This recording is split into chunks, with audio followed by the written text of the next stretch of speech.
Hi, my name is Sarah Rae. Welcome back to my channel, and today we're going to discuss some IBD myths. The first myth is that IBD is caused by too much stress.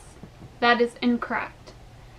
Stress has nothing to do with the cause of IBD, and they're not sure exactly what the cause is, but they believe it's hereditary and genetics that make up the cause of IBD. But stress does play a factor in with symptoms. It flares up your IBD. Another myth people have about IBD is that it is caused by bad food or junk food, and that is also incorrect. There are triggers though, like I kind of discussed in the last myth. Stress is one. Food is also a trigger that can flare up your disease. Eating the wrong thing can be detrimental to your IBD. Another myth is that everybody with IBD ends up with surgery and with a stoma. If you don't know what a stoma is, I will link in the description box below my videos on ostomies, which involve stomas. But this is incorrect. Some people don't even have to have surgery. They are completely satisfied with maintaining their disease by the way of medications as their treatments. Some people have to have surgeries. Some people only need a little bit of their intestines taken out. Some people have to have a J pouch.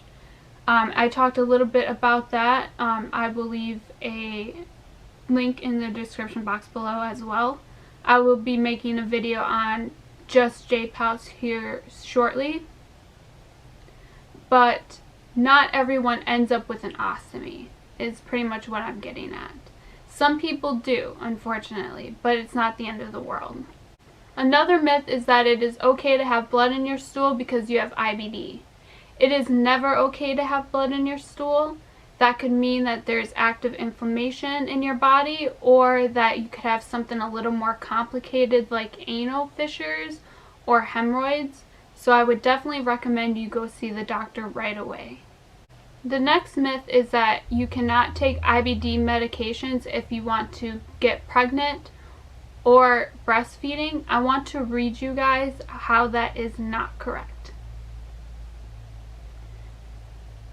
There are many medications that cannot be taken while pregnant. However, many of them can and should be taken during pregnancy to prevent dangerous flares. Be sure to discuss your plans to get pregnant early on with your doctor so that they can review your medications list, evaluate your disease activity, and make sure your nutrition is optimized before you get pregnant. And many of the medications with IBD are okay to be used during breastfeeding, but discuss it with your doctor first. Another myth is that all your children will have IBD. That is incorrect. Even if you and your partner has IBD, there is a higher risk that your child will have IBD or some form of an autoimmune disease. Like, for instance, my mom, she had an autoimmune disease. She had lupus. Genetics, I have IBD. I have Crohn's disease. So there is a risk in that, but it doesn't mean 100% that your child will have an autoimmune disease or IBD. So the last myth I'm going to leave you with is that because you have IBD, you're going to have to be on a gluten-free diet for the rest of your life. That is not true. Even though some patients do have an intolerance to gluten, not all patients do. And if you're going gluten-free, you might be missing out on certain vitamins and minerals that are needed for your body. So work with a nutritionist and your doctor to find what diet works best for you, what foods work best for you, your triggers, because everybody's body is different, everybody's IBD is different. So I hope that cleared some stuff up. I hope you guys learned a little bit more about IBD, what is true and what's not.